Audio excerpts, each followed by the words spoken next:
Let's feed back Abby, Jordan and James's piece that you've just witnessed, been a part of. Let's talk about the acting skills, the performance techniques they used. Some feedback, any good practice you saw? One of the things they used quite a lot was like the breath. So like, as we were coming in, they were like doing like a chant almost, and because of how close they were, you could like feel the breath like quite rhythmically on you, which was quite intimidating. Okay. And then there was a bit when Abby walked behind us and then in front of us, and like she was like breathing a lot more softly on the backs of our necks. So it was like that kind of makes your hairs stand up.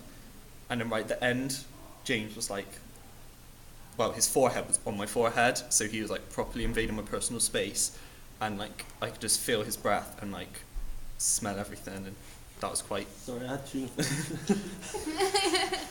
And yeah, that was just like quite intimidating. So, any other performance techniques you saw? We discussed them earlier. Anything else you saw that you felt was really good practice? A nice degree of tension in when they were bringing us in. It was really physical and quite rough. Like, felt like they were pushing me about and stuff. So the tension and energy in that bit was really impressive. Felt a little bit beaten up. Okay. Kel? I really liked it, mainly because we were led in one by one, and the first time there was a surprise where the door opened and we were like, what?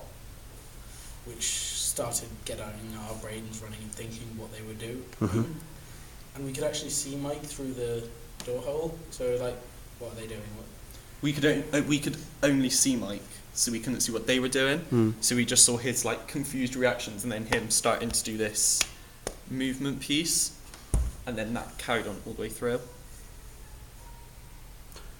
Any other points you'd like to make? The focus was incredibly good.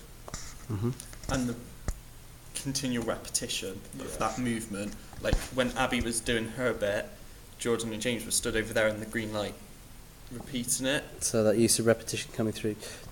One of the first. Sorry. Was really good as well. The way they continually could hear it in the background there making the noises. Yeah, it added to the atmosphere, didn't it? That was quite good. In terms of performance, one of the first things that you always come up with when we talk about what you need to be a performer when performing this sort of theatre is confidence and, you know, the ability to push yourself.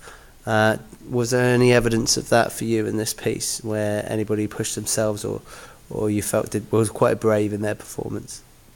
I think Abby was, because I was just, how low is my hand going? Because my hand was like, she's leading my hand, what's happening here? Okay, so you immediately thought, well, tell me what you thought. I thought, what's going on? Why is she doing this? Okay, moment of panic. Yeah, it was, wait, what? Okay, anyone else or anything else? Invading the personal space in general. Yeah. Yeah, I thought it was a really brave performance. I think you're all, but obviously Abby was kind of your key person, and she went in, and yeah, I had the same just from watching. Thought, okay, wow. Okay, let's stop.